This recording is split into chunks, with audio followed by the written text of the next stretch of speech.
Bonsoir, nous ouvrons notre entretien du jour sur l'AMID 2025, un forum organisé par l'African Business Club qui réunira 500 personnes. Et qui de mieux pour en parler que Yannick Mekwene, président de l'African Business Club. Yannick, bonsoir. Bonsoir Jemima, merci pour l'invitation, je suis ravi d'être là. Avec plaisir. Et Yannick, donc ce samedi, se tiendra à Paris l'AMID 2025, soit The African Mobility and Innovation Days. Tout à fait.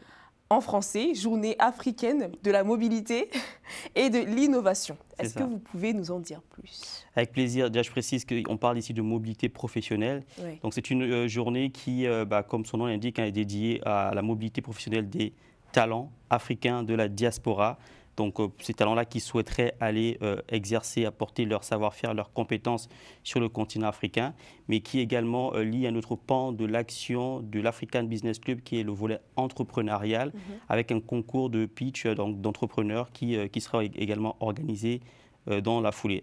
Et je précise d'ailleurs que ce concours de pitch naît finalement est l'aboutissement d'un programme qui a commencé plusieurs semaines auparavant, avec près de 300 candidatures qu'on a reçues d'entrepreneurs aussi bien basés dans la diaspora que sur le continent qui souhaitent avoir de l'impact sur le continent africain. Dernière précision, on attend à peu près 700 personnes pour cette édition, donc les choses vont dans le bon sens. Et cet événement-là s'intègre dans un événement majeur qui s'appelle les Journées de la mobilité, du recrutement et de l'entrepreneuriat pour l'Afrique, qu'on co-organise avec le cabinet Afrique Search, donc qui auront lieu le 18 avec le forum AMID, dédié aux talents jeunes diplômés, étudiants et cadres intermédiaires, et pour les talents expérimentés ou cadres dirigeants, le 24 octobre avec le forum Afrique Talent de notre partenaire, et une journée intermédiaire le 22 octobre avec des conférences. Voilà. Donc tout un programme alléchant qui d'ailleurs on est à bientôt à sa 20e édition si j'intègre le forum Elite, qui est l'ancêtre de l'African Mobility and Innovation Day qu'on organise aujourd'hui. En 2006. Exactement. Tout à fait d'accord. Et qu'est-ce que cet événement a de plus, si je peux me permettre de le dire, que les autres salons ou forums économiques organisés par des membres de la diaspora? Déjà, c'est un programme qui est porté par des jeunes de la diaspora. Donc déjà, il faut comprendre et connaître l'histoire de l'African Business Club. Nous, on a été créé en 2003 au sein de l'ECP Business School par des jeunes talents africains donc, qui étaient étudiants dans cette école-là, même si entre-temps on s'est ouvert. Aujourd'hui, on est un réseau constitué de cadres, d'entrepreneurs et d'étudiants de différentes écoles présentes sur le continent et en France et en Europe. Donc il y a déjà la particularité d'être un événement fait par les jeunes de la diaspora pour les jeunes de la diaspora. Voilà, et donc il y a ça. Ensuite, on travaille avec des partenaires qu'on fait venir du continent africain, donc des entreprises qui vont venir telles que le groupe BG Bank, l'ABAD, Africa Global Logistique, pour ne citer que ces entreprises-là qui viennent sur le continent rencontrer, ici en France autant pour moi, rencontrer les meilleurs talents. Donc il y a aussi cette particularité-là. Et puis finalement, il y a ce volet entrepreneurial que j'ai un peu énoncé juste avant, qui est en fait un volet très important pour nous. On met en avant des projets à impact. Typiquement, on va avoir cette année des projets sur la robotique, sur de l'IA, sur du développement durable. C'est des projets auxquels on ne pense pas forcément lorsqu'on parle d'Afrique, mais pourtant, on a des entrepreneurs aujourd'hui qui portent des actions dans ce sens-là pour le continent. Donc, voici quelques particularités et de ce qu'on va avoir pour cette journée-là, sans compter les conférences, avec des personnes inspirantes dans leur domaine d'activité, des leaders et des dirigeants dans leur domaine d'activité. D'accord. Et en parlant donc de cette venue d'entreprise ici en France, on entend aussi par là le retour de la diaspora, du moins des membres de la diaspora ici en Afrique. C'est ça. Et qu'est-ce que, je pourrais dire, pourquoi est-ce que ce retour de la diaspora est si essentiel au développement du continent? Nous, en fait, j'ai envie de dire, ça fait partie de l'essence même d'African Business Club. Lorsque les pionniers, donc ceux qui lancent ce club en 2003, en tête desquels M. Ibrahim Agassa lance cette association, c'est vraiment avec pour l'objectif de mettre les talents, les jeunes de la diaspora au cœur des enjeux du développement économique du continent africain. Donc ça, on le fait depuis toujours. On a identifié différents volets d'activités pour y arriver. Et donc, on continue sur cette lignée-là.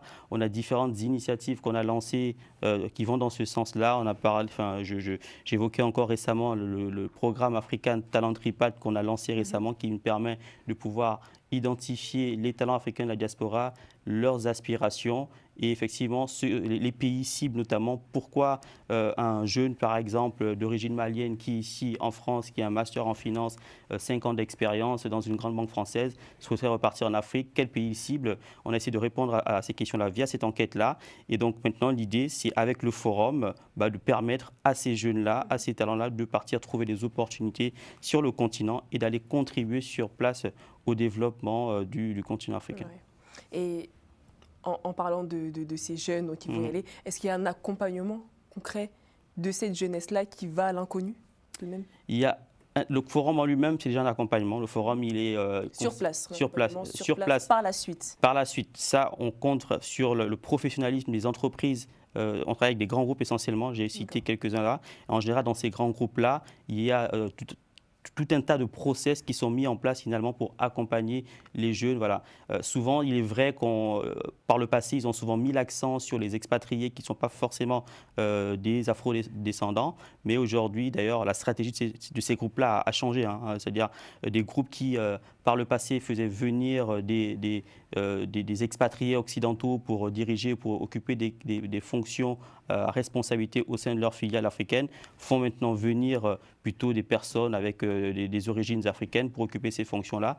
Et donc l'idée, et c'est ce qui se met en place progressivement, c'est d'offrir ce même accompagnement-là, parce que les réalités sont les mêmes pour une personne qui a passé 10, 15, 20 ans en Europe, même si elle est d'origine africaine, ce n'est pas toujours évident. Donc il faut un accompagnement. Cet accompagnement-là est fait au niveau des entreprises, mais il doit aussi se faire en amont. C'est-à-dire on ne décide pas de repartir comme ça sur le continent. Voilà, il faut le préparer. Il faut le préparer par des voyages réguliers. Il faut préparer ce retour-là également en assistant, en échangeant avec des personnes qui sont passées par là et aussi via des événements comme l'African Mobility and Innovation Day, donc notre forum, qui via des ateliers avec des coachs, des experts, vont permettre en fait d'avoir les clés, en tout cas les outils qui vont aider ces personnes-là à préparer leur projet de retour sur le continent africain.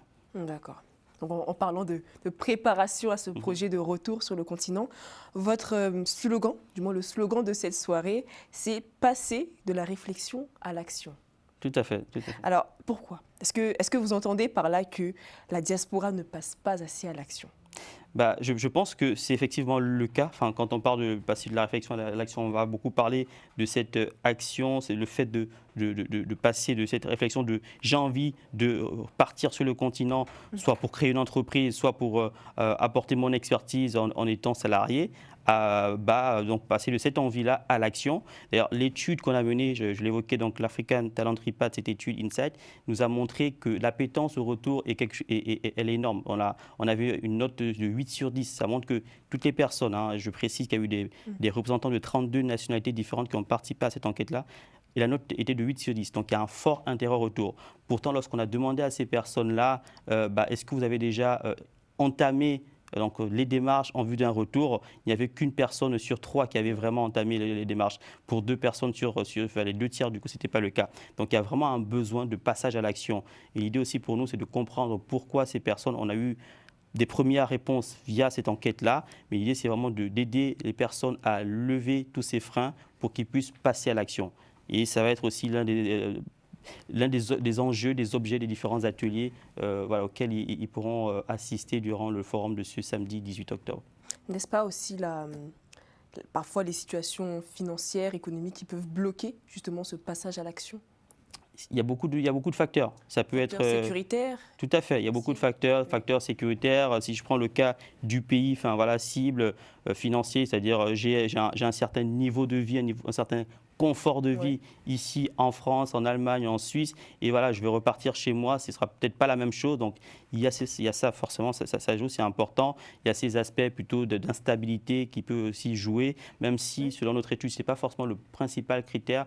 Le vrai critère qu'on nous on a identifié dans notre étude, c'est vraiment un facteur lié à ce confort de vie-là. Les gens ont vraiment envie, après avoir vécu pendant 10, 15, 20 ans en Europe, ils ont bien envie de retrouver le même niveau de vie, surtout que certains d'entre eux, entre-temps, créent une famille, fondent une famille, et donc ils veulent au moins assurer à cette famille-là, à leurs enfants et leurs conjoints, la possibilité de garder ce même niveau de vie. Mais effectivement, il y a pas mal de facteurs qui vont pouvoir être à l'origine de ce frein au passage à l'action.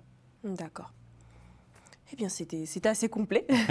C'était assez complet sur cette journée, en tout cas de la MID 2025. Vous parliez de conférences d'experts sur les enjeux donc, stratégiques du continent. Tout à fait, tout à fait. Les enjeux stratégiques, pardon. Un concours également de speech entrepreneurial. Exactement.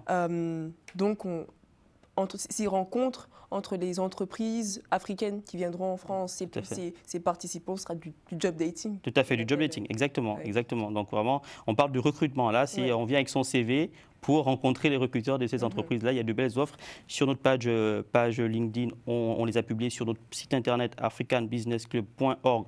Vous pourrez trouver ces offres d'emploi de tous ces partenaires qui seront présents. Donc n'hésitez pas. Et pareil pour les cadres expérimentés et dirigeants sur la plateforme Afrique Talent, autant pour moi. .com, vous pourrez avoir aussi les offres et vous inscrire pour le forum de notre partenaire AfriqueSearch. Très bien, eh bien merci. Voilà. Et cette soirée se clôturera avec un cocktail de networking. Tout à fait, oui. Convivialité. C'est ça, c'est une très longue journée qui commencera à 9 h pour finir à 19 h avec ce cocktail-là, et donc durant laquelle on va vivre des conférences, des ateliers, du job dating, un concours de pitch, du coup entrepreneurial comme je l'évoquais, et puis des moments de détente, de networking, un cocktail pour pouvoir clôturer cette belle journée. Très bien. Bien, merci beaucoup Yannick. Merci à toi, à vous Jemima, et en tout cas on attend avec plaisir tous ces participants-là qui sont inscrits. Je disais tout à l'heure, on était à 700 déjà et on pense en avoir un peu plus d'ici samedi. Et sur l'ensemble des journées, donc des 3 journées de ce forum, des journées de la mobilité, du recrutement d'entrepreneuriat pour l'Afrique, on s'attend à peu près à avoir entre 1000 et 1200 personnes, ce qui est quelque chose d'exceptionnel pour cet événement. Tout à fait. Voilà. Merci, si je peux finir, merci à l'ensemble des équipes du coup de l'African Business Club, la quarantaine de membres bénévoles qui travaillent depuis plusieurs mois à l'organisation de cet événement-là, parce que c'est énormément de travail.